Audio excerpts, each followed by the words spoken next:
उत्तम अशी झालेली झाले ना. मीठ मसाला सगळं त्यांची व्हिडिओ खूप व्हायरल गेली आहे. मला वाटतं आतापर्यंत जास्तीत जास्त व्ह्यूज त्या व्हिडिओला आले होते. 25,000 व्ह्यूज आलेत आणि आशा करतो या व्हिडिओला सुद्धा जास्तीत जास्त व्ह्यूज येतील. आणि आज एक काका आलेत जे खूप चेंबूर व इतरत्र 12 गावात अभय भटजी या नावाने फेमस आहेत. खूप खूप स्वागत तुमचं.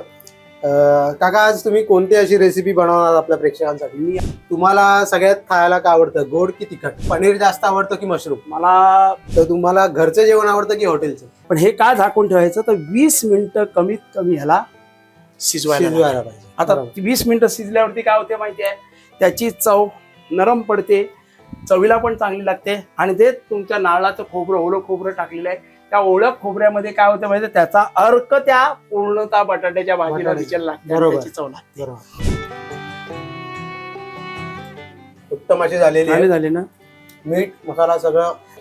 काका, हे आपण कशावर, भातासोबत खाऊ शकतो, चपाती सोबत, भाकरी सोबत?